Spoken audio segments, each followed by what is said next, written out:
और जो लोग हमेशा फ्रीडम ऑफ एक्सप्रेशन के झंडे लेकर के घूमते हैं, वो पूरी जमात बौखला गई है पिछले 5-6 दिन से।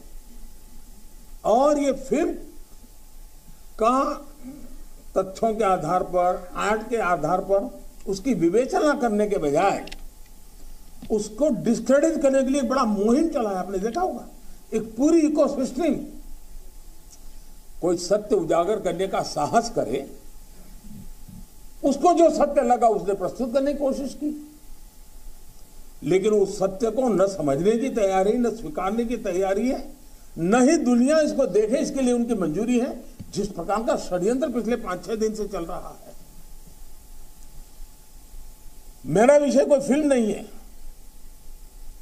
मेरा विषय है कि जो सत्य है उसको सही स्वरूप में देश के सामने लाना देश की भलाई के लिए होता है।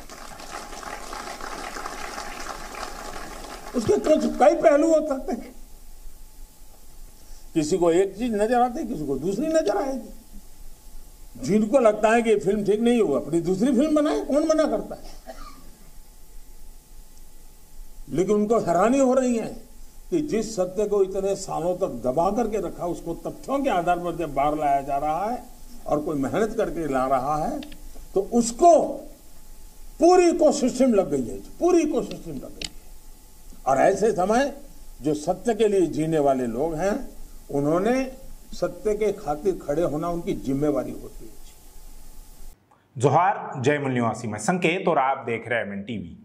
अभी मोन्टाज में जो आपने प्रधानमंत्री नरेंद्र मोदी जी का एक वीडियो देखा, वह असल में द कश्मीर फाइल्स इस फिल्म को प्रोपोगेट करने के लिए था। इसमें प्रधानमंत्री नरेंद्र मोदी जी कह रहे हैं कि फिल्म जो है वो सत्यता को दिखाने का एक साधन है। अगर किसी को द कश्मीर फाइल्स इस फिल्म पर आपत्ति है तो उन्होंने अपनी दूसरी खुद की फिल्म बनानी चाहिए। किसने रोका है? मगर सत्य को दबाने का षड्यंत्र पिछले 5-6 दिनों से चल रहा है। यह मोदी जी के अनेक हिपोक्रेसीज में से एक हिपोक्रेसी है, क्योंकि एक तरफ मोदी जी द कश्मीर फाइल्स जैसी प्रोपोगेंडा वाली फिल्म को सत्य बता रहे हैं, उसे सच मान रहे हैं या सच मानकर प्रचार कर रहे हैं, और वहीं दूसरी ओर बीबीसी द्वारा बनाई गई डॉक्यूमेंट्री को प्रोपोगेंडा बता रहे हैं।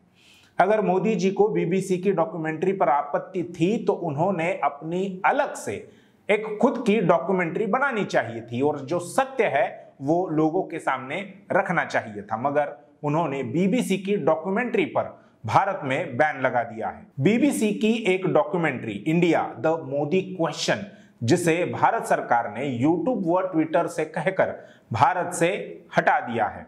अब आप इसे नहीं देख सकते या उस रिपोर्ट को भारत में नहीं पढ़ सकते। भारत सरकार की ओर से उसे प्रोपोगेंडा बताया गया है। यह डॉक्यूमेंट्री भारत के प्रधानमंत्री नरेंद्र मोदी और देश के मुस्लिम अल्पसंख्यकों के बीच तनाव की स्थिति होने की बात करती है। साथ ही 2002 में फरवरी और मार्च के महीनों में गुजरात में बड़े पैमाने पर भड़की सांप्रदायिक हिंसा में उनकी भूमिका के संबंध में जांच के दावों पर बात करती है। इन दंगों में 1000 से अधिक लोग मारे गए थे। हिंसा इस घटना के बाद भड़की थी, जिसमें 27 फरवरी 2002 को कार सेवकों को ले जा रही एक ट्रेन में गोधरा में आग लग गई थी, जिसमें 59 लोगों की मौत हो गई थी। भले ही आप इस डॉक्यूमेंट्री को यानी बीबीसी की डॉक्यूमेंट्री को नहीं देख सकते, पर हम आपको मीडिया रिपोर्ट्स के हवाले वह सारी बातें बताएंगे जो उसमें दिखाई गई है। 2005 में संसद को सूचित किया गया था कि उसके बाद हुई हिंसा में 790 मुस्लिम, 254 हिंदू मारे गए थे, 223 लोग लापता थे और 2500 लोग घायल हो गए थे। मंगलवार शाम BBC 2 पर ब्रिटेन में प्रसारित हुई एक नई सीरीज के पहले एपिसोड में ब्रिटेन सरकार की एक रिपोर्ट, जिसे पहले प्रतिबंधित कर दिया गया था, जो अब तक न कभी प्रकाशित हुई थी और न ही सामने आई थी, उसको विस्तार से दिखाया गया है। डॉक्यूमेंट्री में रिपोर्ट के तस्वीरों की एक श्रृंखला है और एक बयान में जांच रिपोर्ट कहती है कि नरेंद्र मोदी सीधे तौर पर जिम्मेदार है। यह घटनाओं की श्रृंखला का हिंसा के व्यवस्थित अभियान के रूप में उल्लेख करती है, जिसमें जातीय सफाई के सभी संकेत है। यह रिपोर्ट गुजरात के घटनाक्रम से चिंतित यूके सरकार द्वारा गठित एक जांच का परिणाम है। डॉक्यूमेंट्री में ब्रिटेन के पूर्व विदेश सचिव जैक स्ट्रॉ, जो साल 2001 से 2006 तक विदेश मंत्री रहे, उन्होंने कैमरे पर याद करते हुए कहा कि मैं इसके बारे में बहुत चिंतित था। मैंने काफी व्यक्तिगत रुचि ली क्योंकि भारत एक महत्वपूर्ण देश है जिससे हमारे यानी उनके यूके के संबंध है और इसलिए हमें इसे बहुत सावधानी से संभालना पड़ा। उन्होंने आगे कहा कि हमने एक जांच गठित की और एक टीम को गुजरात जाकर खुद पता लगाना था कि वहां क्या हुआ था। उन्होंने बहुत गहन रिपोर्ट तैयार की। जांच दल द्वारा यूके के सरकार को दी गई रिपोर्ट में उल्लेख किया गया है कि हिंसा का दायरा जितना रिपोर्ट किया गया है उसकी तुलना में बहुत अधिक था और मुस्लिम महिलाओं का व्यापक एवं योजनाबद्ध तरीके से बलात्कार किया गया क्योंकि हिंसा राजनीतिक रूप से प्रेरित थी। इसमें आगे कहा गया है कि दंगों का उद्देश्य मुसलमानों का हिंदू क्षेत्रों से सफाया करना था। डॉक्यूमेंट्री में आरोप लगाया है कि निस्संदेह यह मोदी की तरफ से ही हुआ है।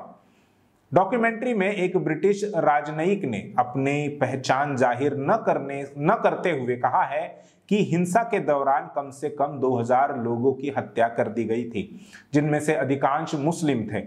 हमने इसे एक नरसंहार के रूप में वर्णित किया है। उस रिपोर्ट में पेश किया है कि मुस्लिम समुदाय को निशाना बनाने का जानबूझकर और राजनीतिक रूप से संचालित एक प्रयास था।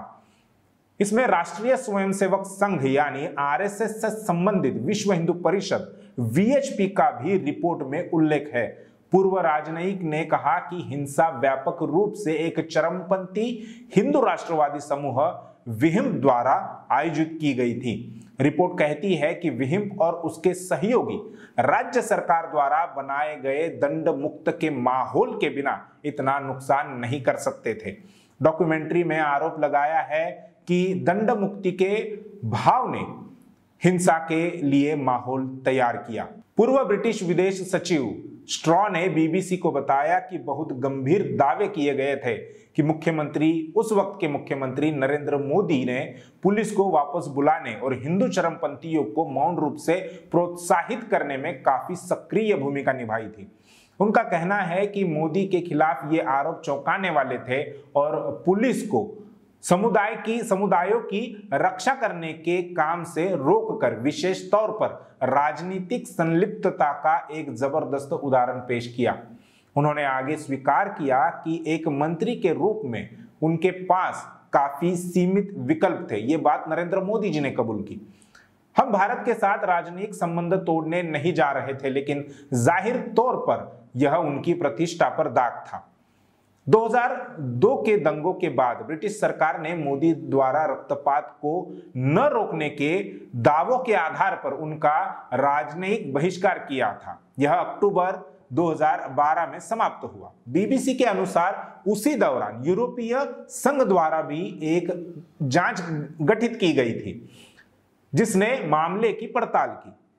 इसने कथित तौर पर पाया कि मंत्रियों ने हिंसा में सक्रिय भागीदारी की और वरिष्ठ पुलिस अधिकारियों को निर्देश दिया गया कि वे दंगे में हस्तक्षेप ना करें। हिंसा पर मोदी का इंटरव्यू करने वाली बीबीसी की जिल मैकगिवरिंग कहती है कि नरेंद्र मोदी बहुत मीडिया फ्रेंडली नहीं है। उन्हें इंटरव्यू के लिए राजी करना बहुत ही मुश्किल साबित हुआ।